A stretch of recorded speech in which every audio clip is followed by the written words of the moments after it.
l'enregistrement va démarrer et une fois que c'est fait, tu peux, voilà, vas-y, tu présentes Voilà. le deuxième point. Oui, bonjour à tous. Je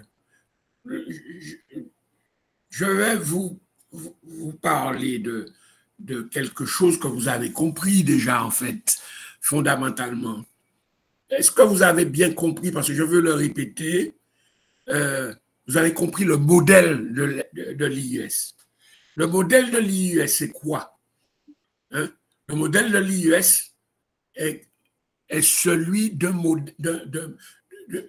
c'est le modèle européen. Licence, master, doctorat. Licence, master, doctorat. C'est ça le modèle de l'IUS. En 4 ans, vous avez votre licence.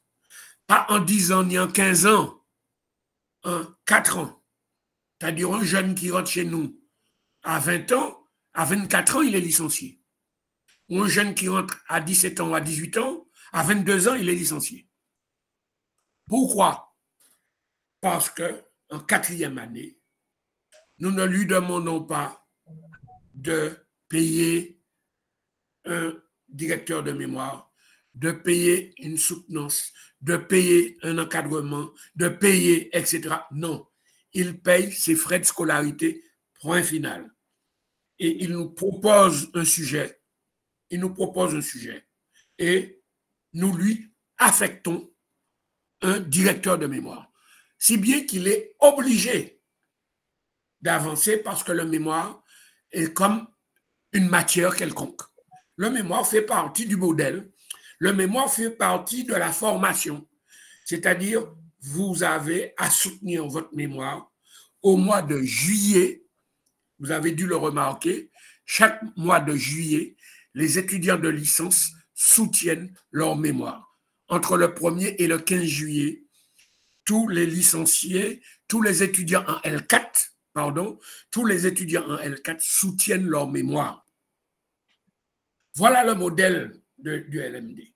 Et maintenant, si vous avez votre licence, vous pouvez vous positionner sur le marché du travail ou vous pouvez vous inscrire en master. Master 1, master 2. L veut dire licence 4 ans. M veut dire master 2 ans. D veut dire doctorat 3 ans. Voilà le modèle de l'IUS, qui est un établissement d'enseignement supérieur fondé sur ce modèle-là, le modèle européen. Rapidement encore, le modèle, c'est un établissement laïque. Hein? C'est un établissement laïque, c'est-à-dire que l'IUS ne se mêle pas de religion.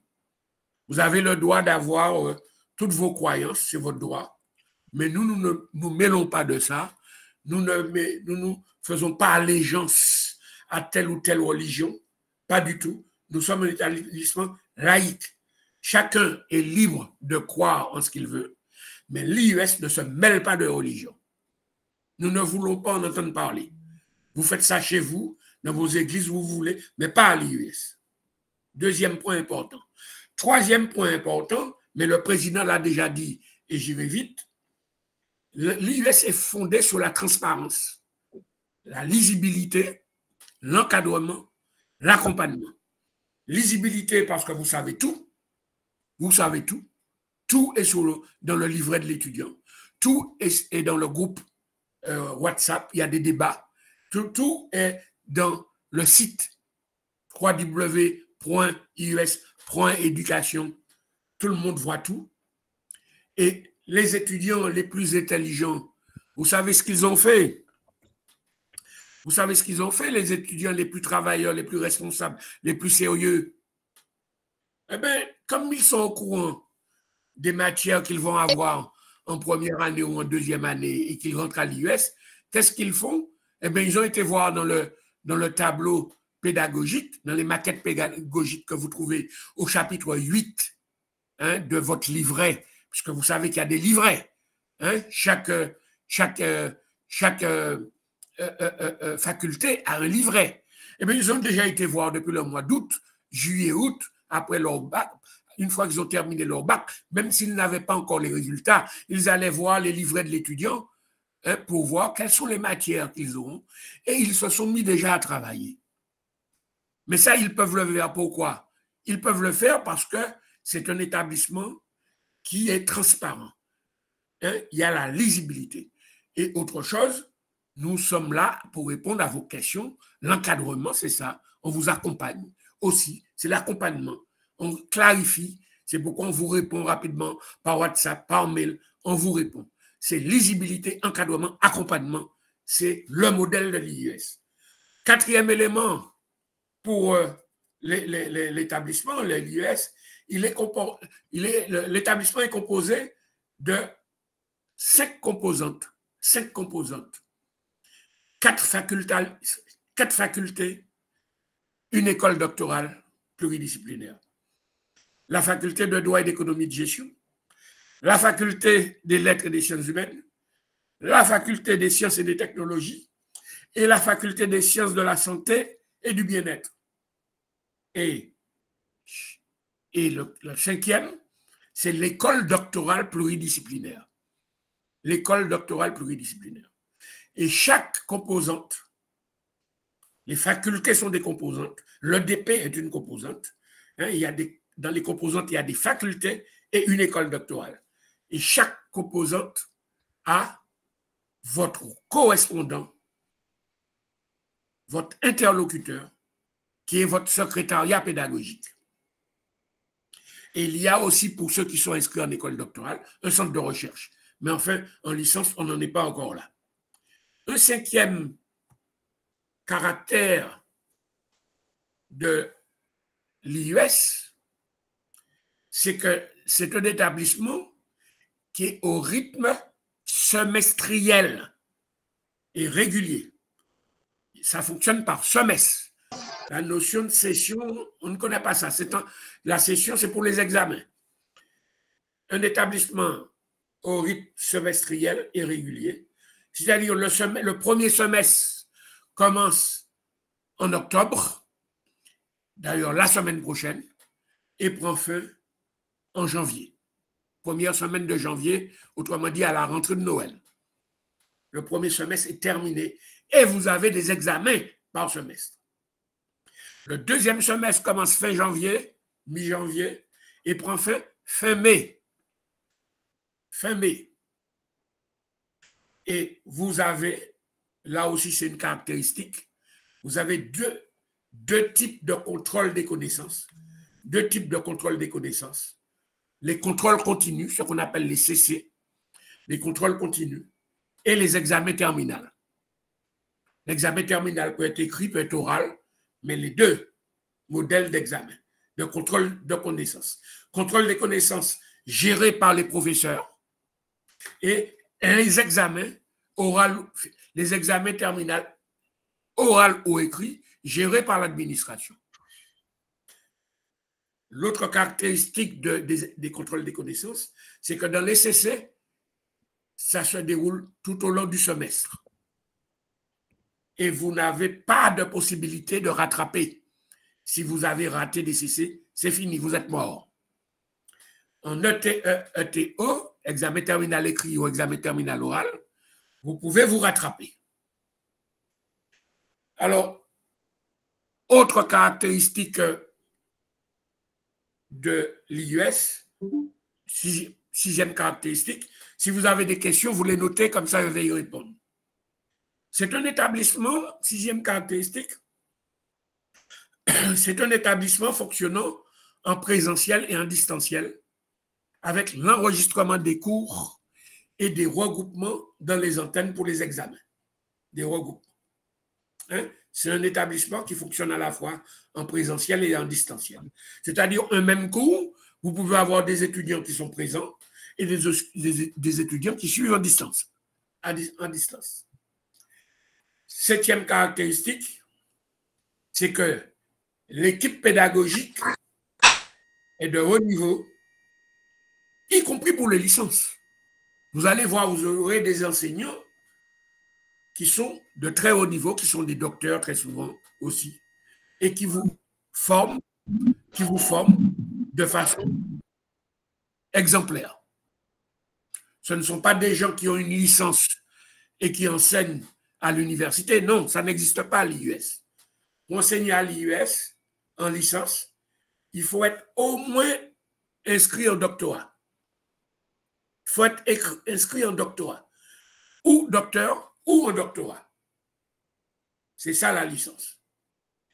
Les enseignants. Donc, l'équipe pédagogique est de haut niveau. 8e caractéristique, c'est un établissement qui facilite la mobilité des étudiants. C'est un établissement qui facilite la mobilité des étudiants. Par exemple, prenons un exemple. Et nous avons des exemples comme ça. Un étudiant qui est inscrit dans l'Ouest au mois d'octobre, novembre, il commence ses cours, et puis l'insécurité apparaît, il déménage et il va à Montréal, à Paris, à New York, à Jacmel. Il a quitté l'Ouest, au Cap-Haïtien, à Léogane, à Wanamint, peu importe. Il ne perd pas son année. Il ne perd pas son année. Il continue. Il suffit qu'il trouve une connexion Internet. Nous avons des étudiants à Montréal, nous avons des étudiants à Paris, nous avons des étudiants partout. Ils ont déménagé, ils ont quitté l'insécurité, mais ils ne perdent pas leur année. Et c'est très important. J'ai un exemple qui me vient en tête pour mieux vous expliquer les choses. Je sais que je suis long. Si je suis trop long, le président va m'interrompre. Un exemple, je me souviens, il y a 2 ans environ, il y avait des bacheliers qui étaient dans l'Ouest, ils étaient environ 5, qui hésitaient entre s'inscrire dans l'Ouest et s'inscrire à l'IUS. 2 se sont inscrits à l'IUS et cette année, ils rentrent déjà en 3e année. Ils rentrent en 3e année. Les 2 se sont inscrits chez nous, à l'IUS. Les 3 autres sont restés dans l'Ouest. Et aujourd'hui, ils sont toujours en train d'attendre la fin des cours de la première année. Je ne sais pas si vous comprenez ce que je dis. Ils sont toujours à attendre la fin de leur première année parce que les cours ont été interrompus à plusieurs reprises dans l'Ouest.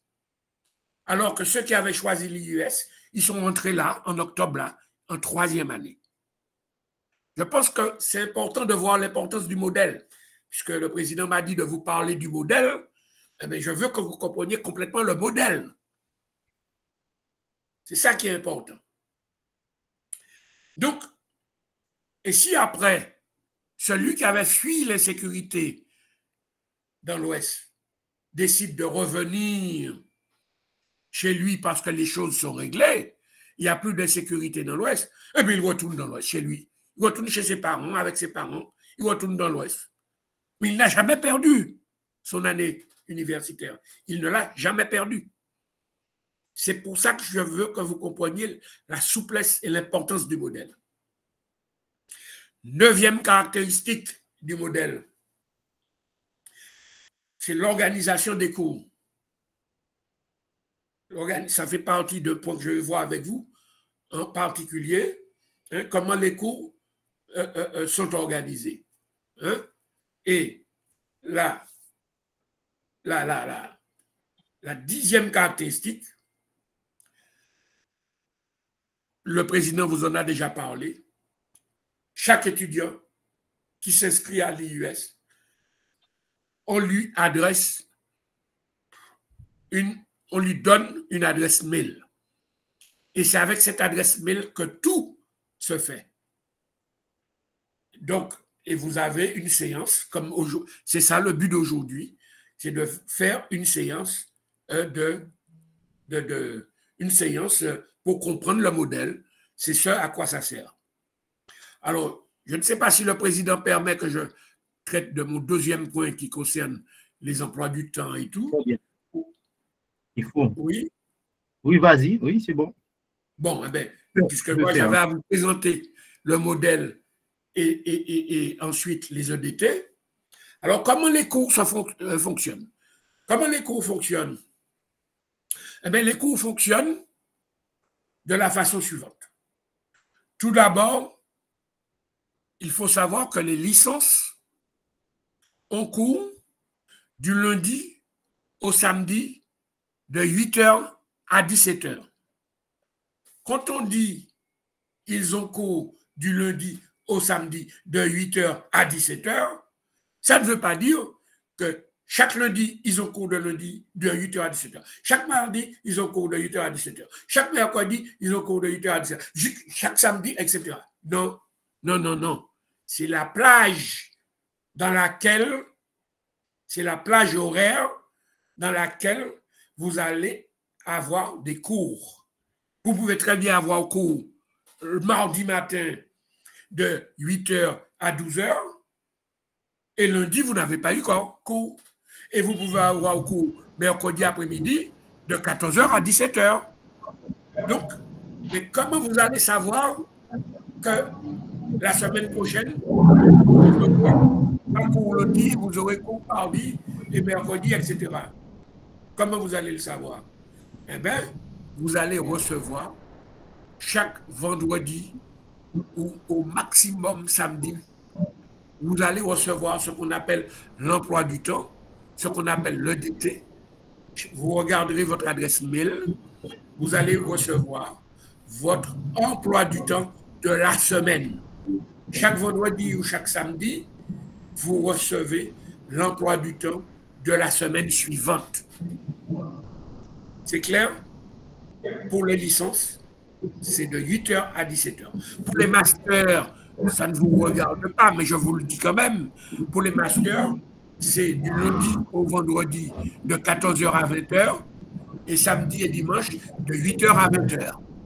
Donc, c'est deux créneaux différents. Donc, voilà un peu ce que je crois que j'ai parlé beaucoup. Je peux laisser, si vous voulez bien, la parole aux étudiants afin qu'ils posent les questions qu'ils souhaitent. Voilà. Alors, merci Fred pour l'exposé. On arrête l'enregistrement tout de suite pour permettre encore une fois à nos étudiants d'avoir quelque chose de plus